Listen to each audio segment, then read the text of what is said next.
GoFundMe allows people to raise money for worthy causes, depending on one's definition of worthy. These causes range from supporting medical expenses, helping budding businesses, and even making dreams come true. You can play Good Samaritan by donating as well. However, not all causes are worthy or true. Some people capitalize on people's sense of charity to make money for themselves. Other causes are, for lack of a better term, dumb. And the sad thing about these causes is that people fall for them. Let's take a look at the dumbest GoFundMe scams of all time.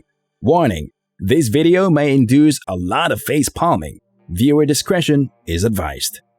Kidnapped? It all began when a black trans woman named Sai Land posted a video on Instagram. Sai claimed she was in a basement kidnapped by a Latino man. Tall, 40 to 50 years old Latino male, about 5'10". Please, I'm in Cincinnati, Ohio. I'm in the basement. You could be back any second, please. Meanwhile, a Twitter user, Sodani Summers, shared the IG video, which immediately blew up. After all, violence against transgender black is on the rise. So people sprang into action, spreading awareness with the hashtags #FindSai and HelpSai. Summers herself appealed to the public to create a search party for Sai. Later on, people posted links to Sai's GoFundMe fundraiser, which wasn't about her kidnap, but for assisting with her cosmetic transformation. And yet, people donated anyway, reportedly raising the existing fund to $53,000. Though if you check the GoFundMe page now, the values are lower. However, another Twitter user shared an update from Sai's IG page saying she's okay. Yet, netizens were suspicious,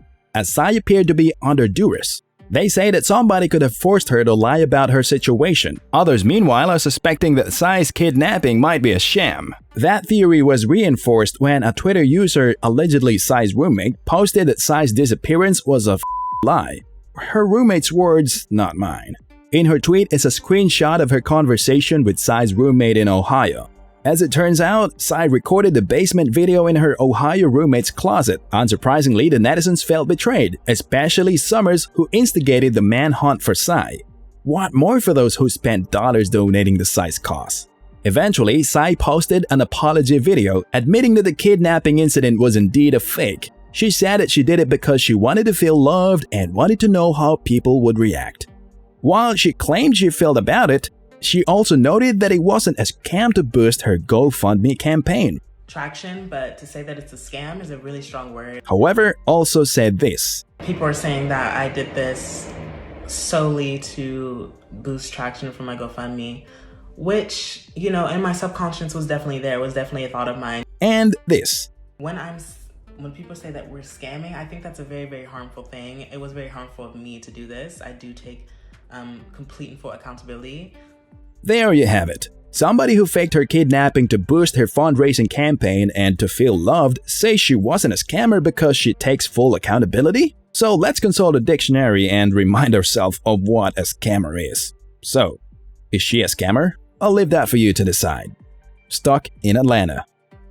Just this March, a woman named Yas3 Stallion launched a campaign in GoFundMe, asking for $1,300 to help her get home. She went to Atlanta to watch NBA All-Stars with one-way ticket and $400 in tow. However, she got stranded because her unemployment check, which was supposed to pay for her return trip, did not clear. Sympathy came pouring in and she went viral.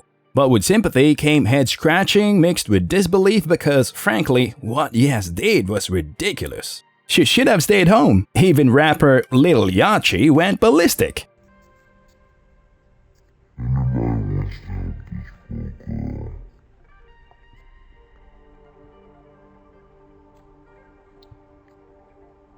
Despite the skepticism, the GoFundMe fundraiser raised more than $1,600, overshooting her target by more than $300. That is before it got taken down after being reported as a scam. Over at Facebook, Yas admitted that her being stranded in Atlanta was nothing but a joke. She did claim to have refunded everything to the donors and that she had no plans to take the money in the first place. Because I gave the money back because I really never intended to really take it. I just wanted to see if I was going to make money, to reach my goal. She also said that she would start another fundraiser, only this time to milk every single penny out of it. Thankfully, her new fundraiser got taken down as well. Okay, we get it. That was a joke. But at the same time, playing around with people's sympathy is insensitive. Considering the pandemic going on right now, I say we've had enough of fake news. Reminder, let us know if you like what you're seeing so far by giving us a thumbs up. And if you want to watch more intriguing contents like this, do yourselves a favor and subscribe. Thanks a lot. Now, let's get back in. Powerballing. Here's something that technically isn't a scam. Almost. Back in January 2016, many people were going nuts over the Powerball jackpot worth $1.6 billion. 3 winning tickets were drawn, splitting the money to roughly $533 million per winner. Quite a massive amount of money, right? However, Cinnamon Nicole, after spending every penny of her family's funds for Powerball tickets, wasn't among the jackpot winners. Her odds of winning were 1 in 292.2 million, not precisely worth betting your life savings. Out of money, Nicole launched a GoFundMe campaign to help her family overcome poverty. Okay, they made a mistake betting everything on the lottery, so here's someone seeking to have a fresh start. It might be a cause worth donating to. Except for one thing. Let me read her GoFundMe page for you. Please help me and my family as we have exhausted all of our funds. We've spent all of our money on lottery tickets expecting to win the $1.5 billion and are now in dire need of cash.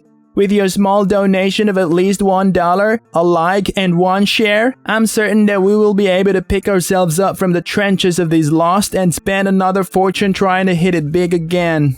Please, won't you help a family in need? Donate now. I know what you're thinking. Hasn't she learned her lesson? Spending all of your fortunes on lottery tickets is bad enough. Begging people for money to keep betting on lottery tickets is a whole different matter. It would be easier to forgive her if she were asking $10, but no. She's aiming for $100,000 to spend on Powerball tickets. People were skeptical whether it was a hoax or not. Regardless, she managed to raise $810 in 7 hours before GoFundMe shut down her campaign. And nope, she didn't get a single cent from it, as the money got refunded to their respective donors. What a pity. But at the same time, what a dumb decision. Here's hoping that she and her family survived the ordeal though. Good Samaritans gone bad. Before we proceed, let me warn you, despite appearances, this isn't a feel-good story.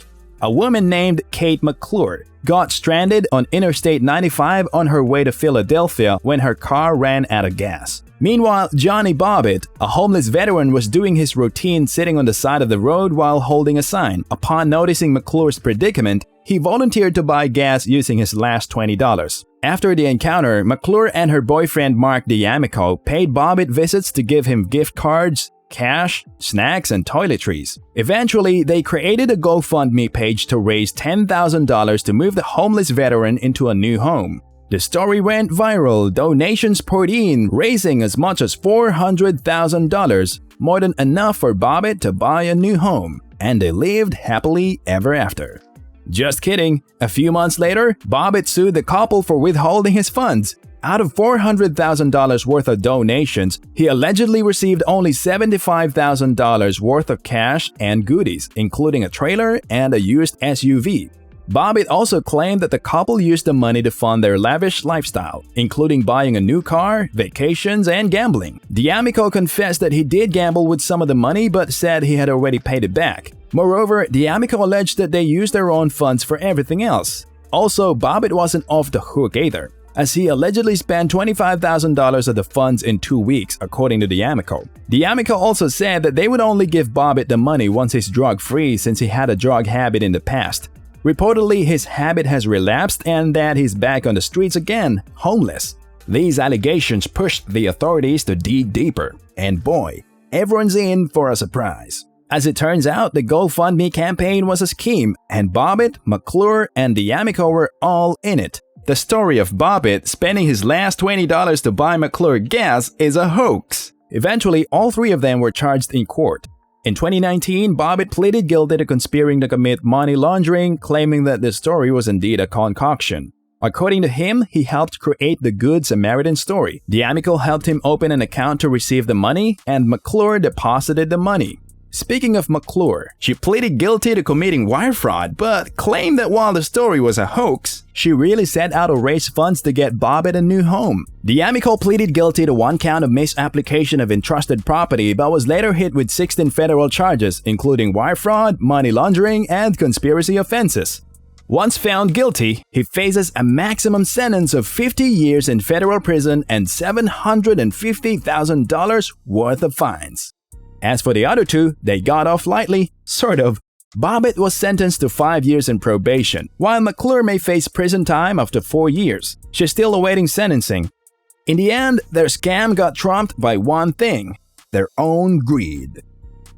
What do you think of these GoFundMe scams? Are there dumber scams out there? Share your thoughts by commenting down below. If you like this video, don't forget to give us a thumbs up. We really appreciate you letting us know how we're doing, as we'll know how to grow the channel further. Also subscribe and turn on the notifications to get front row seats to watch Canon's mind-blowing videos. Thanks for watching, and we'll see you on the next one.